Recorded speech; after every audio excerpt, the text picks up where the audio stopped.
With that, we say what's up on this championship Saturday. I'm Luke Hetrick. Danny White did so much for this university. How much of this run was really based on Tom just being Tom? This is really like Inception. I mean, I wasn't like looking over to the guy next to me going, is it a dream or not? All right.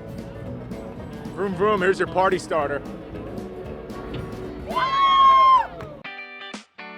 If the NFL is going to broadcast a postseason game on Nickelodeon, then shouldn't we give this one to the History Channel?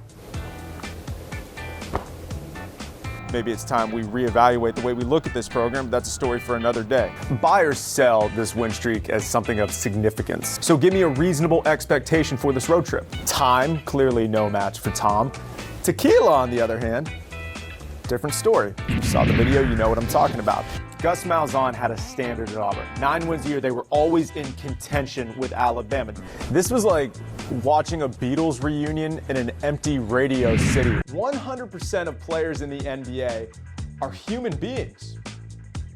They have rights too. They believe in causes too. You know what Tom loves about the playoffs? He gets older, they stay the same. My biological clock is ticking like this. At this rate, I ain't ever gonna be an all-star again.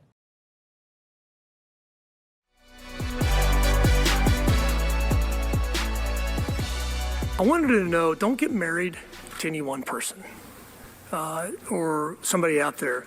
You need to let me know what you think we need to do better. Okay, I dig it. I'll be honest, last week when Terry Mohajir said that at his opening press conference, my eyes were kind of like, whoa, that's a message. So here's the thing, every single UCF fan, a lot of the players, Dylan Gabriel, they've all decided we're gonna say I do to former OC Jeff Levy. I get why, but outside of him, you're looking at guys maybe like a Rhett Lashley down at Miami, familiar name in UCF circles, Gene Chizik, and going, you know what, I could get hitched to that. Mohajir decided something different. If we're gonna tie the knot, we're not walking down the aisle. We're taking the Gus bus, dressed in our best visor and sweater vest. Whew. Look at that. Big brand program brings in the big brand name. Today, Night Nation introduced Gus Malzahn as their 9th head coach in program history. 8 seasons on the plains at Auburn, well documented. 68 total wins, took home a couple SEC West titles, and he is to date the only active coach in college football to beat the GOAT, Nick Saban, 3 times in his career. This year's struggles, we're well versed in that. Tigers limped to the finish line at 6-4. At the end of it, Malzahn got the boot, but exits with a cool $21 million buyout. After that Auburn divorce, Gus gets back with his ex-girlfriend. Remember, started his head coaching career at Arkansas State under then Red Wolves athletic director Terry Mohajir. Oh, it comes full circle. Every single good player in the NBA wants to be the one, the go-to, the ace, the big shot maker. Here's the reality. Very few are built to be. Now, Kyrie Irving, on the other hand, wants it so bad, the man wears double ones. If post-Cleveland taught us anything, he's not. Believe me, Uncle Drew wants all the fun stuff that comes with being a number one. The shots, the rings, but mainly, it's the attention.